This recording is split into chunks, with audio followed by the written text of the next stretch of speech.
This is the ultimate Elemental Shaman guide for Phase 2 of Season of Discovery, including everything from runes and talents to biz and pre-giz and everything else you need. First of all, what stat priority do we want? Well, we want to make sure we can hit our targets, and therefore hit chance is going to be at number 1. After that, we're then going to want crit chance.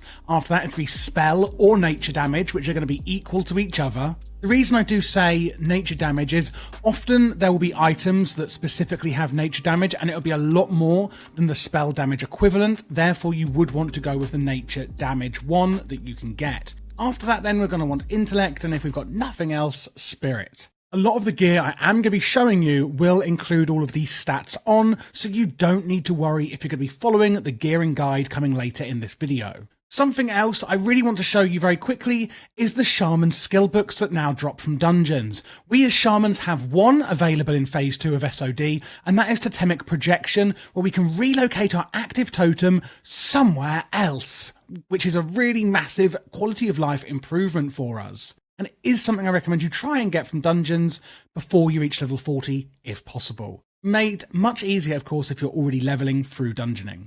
So now moving on to talents, shock horror, most of our talents are going into the elemental tree. We're going to put 5 out of 5 into concussion, which is going to increase the damage of most of our core spells. And then we're going to put 5 out of 5 into convection, which is going to reduce the mana cost of said spells. We're mostly going to be using our fire totems, and we're going to put 3 out of 3 into Call of Flame, increasing the damage done by them by a whopping 15%. Going down one further, we're putting 5 out of 5 into Call of Thunder, increasing the critical strike chance of our Lightning Bolt and Chain Lightning by an additional 6%. These are two of our main spells we're going to be using, depending on obviously if we're using single target or AoE. We're going to put 1 point into Elemental Focus. This is going to have a chance to put us into a clear casting state, meaning our next spell is going to be completely free. And this is simply a 10% chance whenever we cast any of our damaging spells in Fire, Frost or Nature. Then what we're going to do is put 5 out of 5 into Reverberation, reducing the cooldown of our shock spells so we can use them more often. Going down, skipping this line completely, 1 point into Elemental Fury, increasing the critical strike damage bonus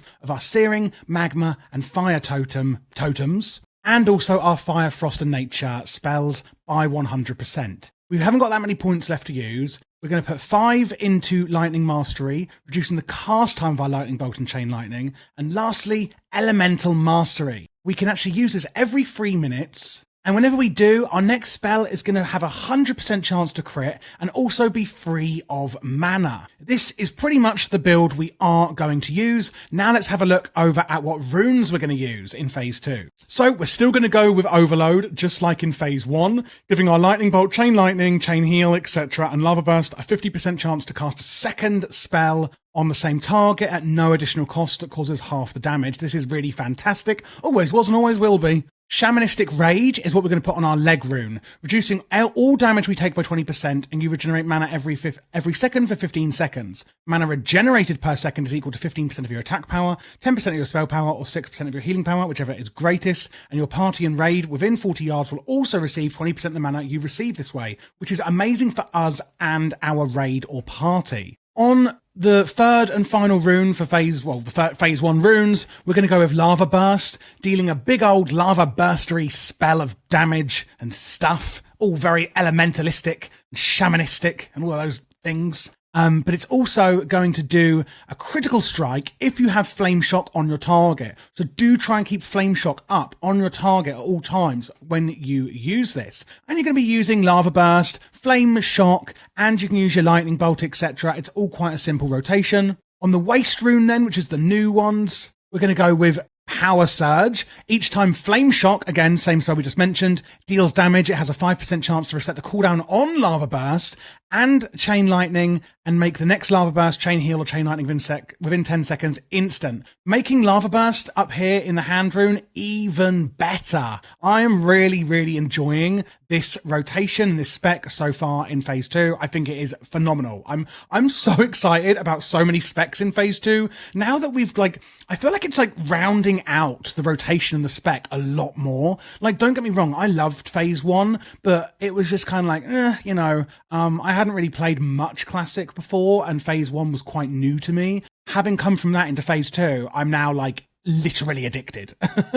In the foot rune then, we're going to put Spirit of the Alpha, infusing the target with the Spirit of the Alpha Wolf, increasing all threat generated by the target by 45% for 30 minutes. And we can obviously put this on the tank. This is going to be fantastic for them getting some threat. And that's it. That is going to be the main build for Elemental Shaman. Let's now have a look at all of the awesome gear we should be getting for both pre-biz and biz. So these are some of the items you're going to want for pre-biz, and you can see here there are choices depending if you've already been raiding in BFD, if you haven't, etc. It really doesn't matter. There is something for everyone. Now, if you find any items on the auction house that are of Nature's Wrath, these are going to be really awesome pieces for you to purchase. And most of those are going to be green and should be easy to get. You can see there's the ancient crown of Nature's Wrath on the head. There's these ones on the shoulders, this one on the chest, etc. There are other blue drops in the world that are going to be really, really expensive.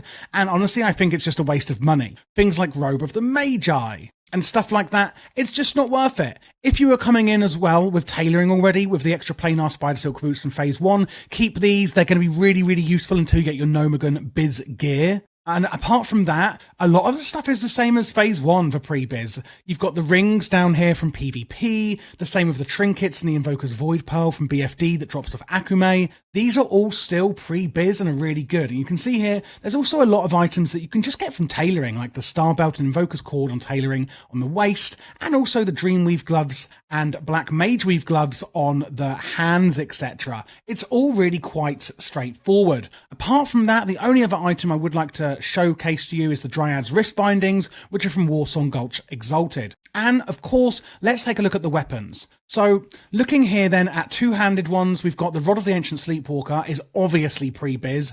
It's a very low drop rate though from Twilight Lord Kelris, and I don't think many people are going to have this, but don't forget you can still be doing BFD and getting a ton of XP while leveling. Staff of Jordan is a very expensive world drop, and if you can get this, then great, but you know, you've got a lot of money behind you. And then we've also got some, you can get the Dagger of Willing Sacrifice and from Black Fathom Deeps, and then the Orb of the Forgotten Seer from Scarlet Monastery. These two work together quite well as well. But now let's have a look at the actual biz gear. So starting off on the left then, we've got the Neuroconductive Channeler's Hood from Leatherworking, and I do recommend you get Leatherworking in phase 2. You can use the tailoring one if you're like, I don't want to change professions, and you had tailoring last time, that's fine, but I do think this one is better. It gives a load of our great stats, increases damage and healing by 21, and when we use it, we can actually allow 100% of our mana regen to continue while casting and increasing damage and healing by 50 for 20 seconds. It is on a 10-minute cooldown, however. Piston Pendant, pretty simple. This is from Nomagon, same on the Lightning Rod Spolders. This increases our hit chance by 1% and our nature damage by 17. Bloodrot Cloak is from the PvP event in Stranglethorn Vale.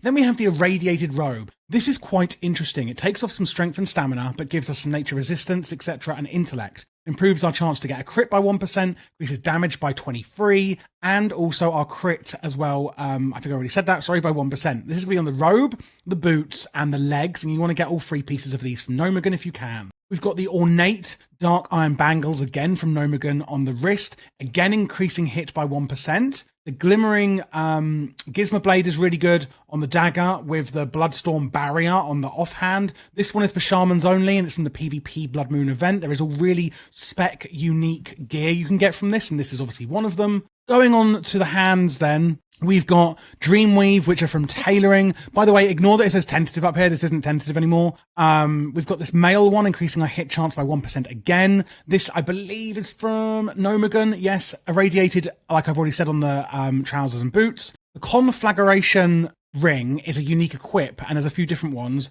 Conflagration is the one we want as an Elemental Shaman, and again increasing intellect, nature, and arcane resistance, and increasing damage and healing. This restores 4 mana per 5 seconds as well. It's really, really good. Stick with your PvP ring from phase 1. On the other ring slot, we can get the Miniaturized Combustion Chamber. TLDR, this is going to channel from between 1 to 150 health into 1 to 150 mana, and I believe it has 12 increased damage it does as well. Sorry, let me pull this over. Yes, it increases damage by up to 12 as well. And then the Rune of Perfection and Carved Driftwood icon that you had from phase 1, we can then just still keep as well. Looking then at the Elemental Shaman, Consumables and Professions, we can use the Greater Mana Potion from Alchemy. That's going to be our best mana potion in Phase 2 that money can buy. And you can also get the Lesser Arcane Elixir, which will be available on the auction house, or if you're an alchemist, of course, you can make your own. These shouldn't be too expensive this phase. Mana potions are a lot easier to get and make now. And Sagefish Delights are going to be really good for getting mana,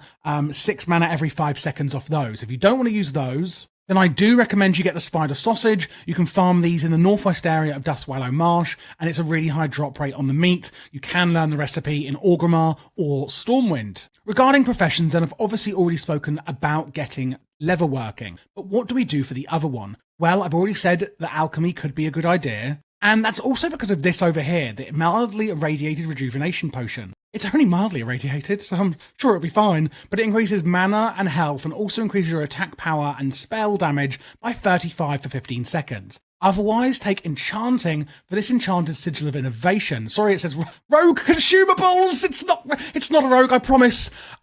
This is actually going to also increase your attack power and spell damage by 20 for 30 minutes. However, it doesn't persist through deaths, I don't believe. So it being on a 30-minute cooldown and only lasting for 30 minutes if you do die, you may have to wait until you can reapply this next sigil. And that's it, guys. You now know how to play Elemental Shaman for Phase 2 of Season of Discovery.